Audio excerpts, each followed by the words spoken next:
आप मेरे हिस्ट्री के जो मैं एमसीक्यूज़ चढ़ाता हूँ, उनको बहुत प्यार दे रहे हैं, बहुत अच्छी तरीके से देखते हैं, तो मैं आपके लिए एक और 50 क्वेश्चन्स और लेके आया हूँ।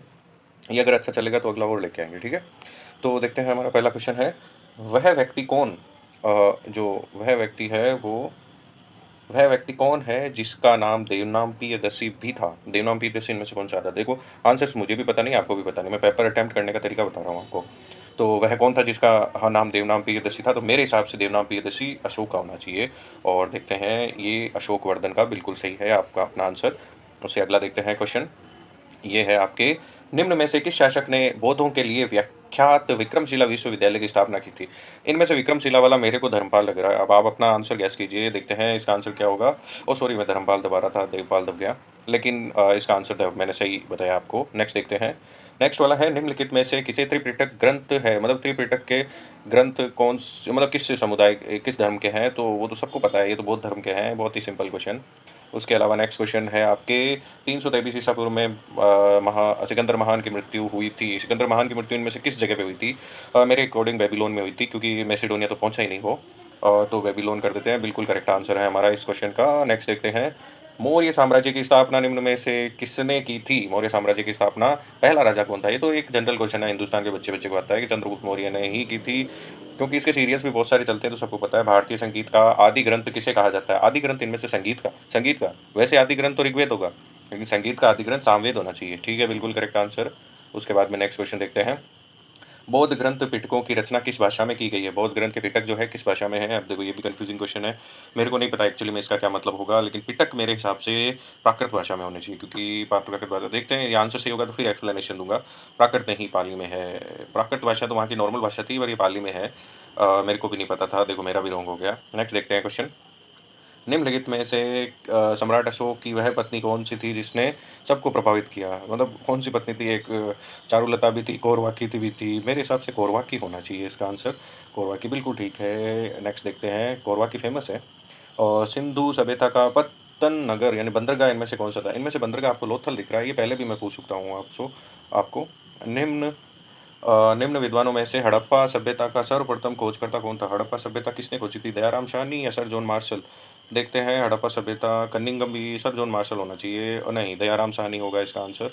देखते हैं नेक्स्ट क्वेश्चन, इनमें से किसके द्वारा तृतीय बौद्ध संगति को संरक्षण प्रदान किया गया? तृतीय बौद्ध संगति किसके हुई थी? तो तृतीय बौद्ध संगति लास्ट वाली तो तनिष्क ने करवाई थी, तो ये अशोक वर्धन होना चाहिए मेरे हिसाब से। बिल्कुल सही है, अशोक ने कराई थी तृतीय बौद्ध संगति। नेक्स्ट क्वेश्चन है, निम्न में से कौन से तीन वेद संयुक्त रूप से त्रयी या वेद त्रयी कहलाते हैं? तीन वेद, इसमें सामवेद नहीं आएगा, बाकी सारे आएंगे। तो देखते हैं, ये ऑप्शन होना चाहिए मेरे हिसाब से। नहीं नहीं नहीं नहीं नहीं, सामवेद आएगा, यानी अथर्ववेद नहीं आएगा। ओके, सॉरी सॉरी, ये आप देखो, ये गलतियां कई बार होती है। पुष्यमित्र संघ मौर्य सम्राट बृहदत्त की राजकीय सेना में निम्न में से किस पद पर आती था? सेनापति होना चाहिए वो तो, सेनापति। ये भी जनरल क्वेश्चन लग रहा है। No, governor. और मेरा खुद का गलत हो गया, यानी गवर्नर पोस्ट पे थे वो। ठीक है, नेक्स्ट देखते हैं। देखो आप देखो अपने एग्जाम में मतलब ध्यान से करना पड़ता है। निम्नलिखित में से उत्तर वैदिक संस्कृति काल किसे माना जाता है? उत्तर वैदिक संस्कृति काल मतलब वैदिक के पहले बाद का, तो वैदिक संस्कृति के बाद का काल ये होना चाहिए ईसा पूर्व तक। ये बिल्कुल सही है, उत्तर वैदिक काल। उसके बाद नेक्स्ट देखते हैं, प्राचीन भारत का वह प्रसिद्ध शासक जिसने अपने जीवन के अंतिम दिनों में जैन धर्म को अपनाया, और वह शासक कौन था? जैन धर्म को तो चंद्रगुप्त मौर्य ने अपनाया था, और उसने संलेखना विधि से अपने प्राण त्याग दिए थे। निम्नलिखित में से चाणक्य का क्या नाम था? चाणक्य का इनमें से कोई नाम, विष्णुगुप्त होना चाहिए ये, क्योंकि ये तो बहुत फेमस है चाणक्य। इंडिया के बच्चे बच्चे को पता है कौन है। पूर्व वैदिक और ऋग्वैदिक संस्कृति काल इनमें से किसे माना जाता है? पूर्व वैदिक तो ये 1000 से 600 तो हमने उसमें फिल किया था, ये होना चाहिए 1500 वाला। बिल्कुल सही है, उत्तर वैदिक है, ये पूर्व वैदिक है। उसके बाद में नेक्स्ट है, प्राचीनतम राजवंश कौन सा था? कुषाण था, कण्व था, मौर्य था या गुप्त था? प्राचीन इनमें से मौर्य राजवंश प्राचीनतम राजवंश है, बिल्कुल सही है ये हमारा। उत्तर वैदिक काल के वेद विरोधी और ब्राह्मण विरोधी धार्मिक अध्यापकों को निम्न में से किस नाम से जाना जाता है? वेद विरोधी या वो उनको किस नाम से? तो ये मेरे को भी नहीं आता है। मैं अगर इनमें से आंसर करना चाहूँ तो मैं यजमान करना चाहूँगा। नहीं, इसमें आंसर होगा श्रमण। ठीक है, नेक्स्ट देखते हैं, मौर्य मौर्य साम्राज्य में प्रचलित मुद्रा का नाम निम्न में से क्या था मौर्य साम्राज्य में दिनार थी, पर्ण होने चाहिए इसमें, पर्ण देखते हैं, और बिल्कुल सही है ये अपना।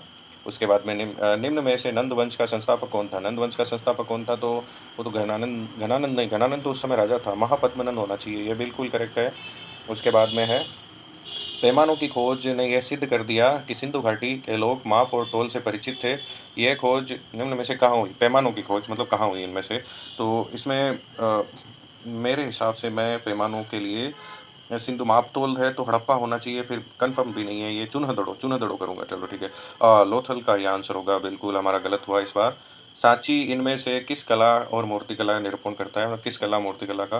सांची का स्तूप तो बौद्ध धर्म से रिलेटेड है, तो कोई बात नहीं, ये तो सबको आता है। उसके बाद में निम्नलिखित में से कौटिल्य या चाणक्य किसका प्रधानमंत्री था? ये तो सबको पता है, चंद्रगुप्त मौर्य का। उसके बाद में नेक्स्ट देखते हैं हम, कलिंग विजय के उपरांत अशोक महान ने किस धर्म को अंगीकार किया? यानी कलिंग विजय के बाद बौद्ध धर्म को, ये भी सही है हमारा। उसके बाद नेक्स्ट क्वेश्चन, निम्न में से आर्य शब्द का शाब्दिक अर्थ है? आर्य का मतलब क्या होता है? आर्य का मतलब मेरे हिसाब से वीर योद्धा होना चाहिए, नहीं श्रेष्ठ और कुलीन होता है इसका मतलब, ये भी रॉन्ग। निम्नलिखित में से वेदों की संख्या कितनी है? वेद तो 4 ही है, ये तो जनरल क्वेश्चन है। और उसके बाद में सिंधु सभ्यता के घर के निम्न में से किसे बनाए जाते हैं? मतलब घर किससे बनाए जाते थे सिंधु सभ्यता के? ईंटों से। ईंटें मिली है ना खूब सारी वहाँ पे, ईंटों से बनाए जाते थे। और उससे अगला क्वेश्चन है, निम्न में से वह शासक कौन सा था जिसने राज सिंहासन पर बैठने के लिए अपने बड़े भाई सुसीम के थे? सुसीम की हत्या तो अशोकवर्धन ने की थी, बिल्कुल ठीक है। उसके बाद में नेक्स्ट है, बुद्ध ने किस स्थान पर महापरिनिर्वाण यानी मृत्यु? ये कुशीनरा होना चाहिए मेरे हिसाब से, बिल्कुल सही है बुद्ध का। उसके बाद में हर्यक वंश इनमें से किस शासक को कुणिक कहा जाता था? हर्यक वंश का यहाँ पे बिंबिसार होना चाहिए। बिंबिसार नहीं, अजातशत्रु को कहा जाता था। प्रारंभिक कार्य के बारे में कौन सी सही नहीं है? प्रारंभिक कार्य के बारे में तो अ, आर्यों के पास संस्कृत बोलने वाले थे या झुंडों में थे, इनमें से कौन सा प्रारंभिक रखता है? तो नगरों में निवास करते थे, सही नहीं है वो बताना है। वे भारत में कई झुंडों में निवास, घुड़सवारी करते थे, संस्कृत बोलने वाले थे, ये तो ठीक है। मैं यहाँ पे ये वाला नगरों में निवास करते थे, ये वाला करना चाहूँगा और ये बिल्कुल करेक्ट है। उसके बाद में ऋग्वैदिक आर्यों का मुख्य व्यवसाय कौन क्या था? मुख्य व्यवसाय आर्यों का था कृषि, पशुपालन। अरे पशुपालन, मैं ऋग्वैदिक नाम देखना भूल गया था जल्दीबाजी में। निम्नलिखित में से किस फसल का ज्ञान वैदिक काल के लोगों को नहीं था? किस फसल का ज्ञान? तो तंबाकू का ज्ञान आई थिंक नहीं होगा। उसके बाद में नेक्स्ट है अपने, अंतिम मौर्य सम्राट बृहदत्त की हत्या कर इनमें से किसने शुंग वंश की स्थापना की थी? शुंग वंश की स्थापना तो पुष्यमित्र शुंग ने ही की थी। देखते हैं, ये राइट, बिल्कुल राइट है हमारा। उसके बाद में नेक्स्ट है, भारत के राज्य चिन्ह में प्रयुक्त होने वाला शब्द सत्यमेव जयते मुंडकोपनिषद, ये बहुत फेमस एक क्वेश्चन है, जो हर एग्जाम में ऑलमोस्ट पूछा जाता है। वैदिक गणित में महत्वपूर्ण अंग इनमें से कौन सा था? वैदिक गणित में साल्वसूत्र होना चाहिए, साल्वसूत्र बिल्कुल सही है हमारा। तो नेक्स्ट देखते हैं, निम्न में से किस शासक ने गंगा एवं सोन नदियों के संगम पर पाटलिपुत्र नामक नगर बसाया था? पाटलिपुत्र नामक नगर, अशोक का नहीं, घनानंद का नहीं, उदयन होना चाहिए, अजातशत्रु, उदयन करते हैं अपन, उदयन एकदम करेक्ट आंसर है। पटना शहर इसे मान लो। सिकंदर महान ने पोरस कुरु की सेना को निम्नलिखित में किस नदी में आमने सामने तटों पर पड़ाव डाला था? मतलब किस नदी के पास उनका युद्ध हुआ था, ऐसे मान लो। झेलम नदी का युद्ध बोलते हैं इसे, बिल्कुल करेक्ट। 48th क्वेश्चन है हमारा, इनमें से उत्तर वैदिक काल में लिखे गए ग्रंथों का सही क्रम क्या होगा? उत्तर वैदिक काल में जो लिखे गए थे वो सही कह दो तो इसमें होगा वेद, ब्राह्मण, आरण्यक, उपनिषद। मेरे हिसाब से first option is correct answer और ये बिल्कुल करेक्ट है हमारा। उसके बाद में नेक्स्ट देख लेते हैं। देखो आंसर मुझे भी नहीं पता है, आपको दिख रहा है ये आंसर मुझे भी नहीं पता है, मैं भी अपने दिमाग से ही कर रहा हूँ।